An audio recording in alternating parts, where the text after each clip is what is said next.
இந்த தீபிகா செய்றது யாருக்கெல்லாம் சுத்தமா பிடிக்கலையோ, அவங்கலாம் இந்த வீடியோவுக்கு லைக் பண்ணி உங்களோட கருத்துக்கள மறக்காம கமெண்ட் பாக்ஸ்ல தெரியப்படுத்துங்க. தீபிகா வந்ததுக்கு அப்புறமாவே ஸ்டோரி நல்லா இல்ல, அவங்களோட கேரக்டர சேஞ்ச் பண்ணுங்க அப்படிங்கிற மாரியும் தொடர்ந்து கமெண்ட்ல கேட்டுட்டு தான் இருக்கிறாங்க. எனக்கு தெரிஞ்சு இப்போதைக்கு தீபிகாவோட கேரக்டர க்ளோஸ் பண்றதுக்கு வாய்ப்பே இல்ல. ஏன்னா இந்த சுடரோட கேஸ் எப்ப முடியுதோ அப்பதான் தீபிகாவோட கேரக்டருக்குமே ஒரு எண்ட் வரும் அப்படிங்கிற மாரி தான் தெரியுது. சுடரோட கேஸ பொறுத்தவரைக்கும் இப்ப வரைக்கும் அவங்களோட இறப்புக்கு யாரு காரணம் அப்படிங்கிற ஒரு சின்ன விஷயம் கூட இந்த தீபிகா கண்டுபிடிக்காம தான் இருக்கிறாங்க. ஏன்னா வாசு இந்த விஷயத்துல சம்மந்தப்பட்டிருக்கிறாங்க அப்படிங்கிற மாரி தான் அவங்க கண்டுபிடிச்சிருக்கிறாங்க.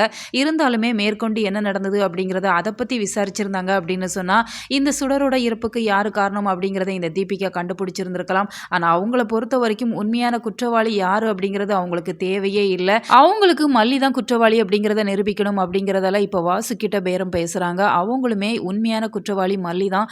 மல்லி சொல்லி தான் இதெல்லாம் நான் செஞ்சேன் அப்படிங்கிற மாரி இப்ப போலீஸ் ஸ்டேஷன்ல வந்து அப்ரூவர் ஆகுற மாரி தான் அவங்களுக்குள்ள ஒரு டிராமா போட்டு நடிச்சிட்டு இருக்கிறாங்க.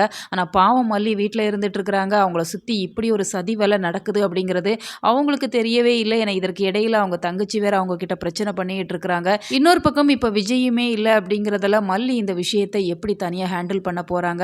அவங்களுக்கு தீபன் நிச்சயமா உதவி பண்ணுவாங்க. ஏன்னா தீபனை பொறுத்த வரைக்கும் நியாயத்தின் பக்கம் நிக்க தான் செய்றாங்க.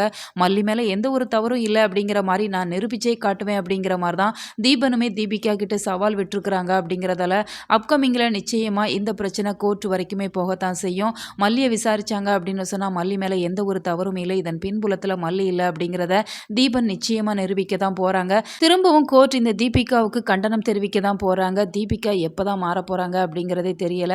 நீங்க இதை எப்படி பாக்குறீங்க? உங்களோட கருத்துக்களை கமெண்ட்ல சொல்லுங்க.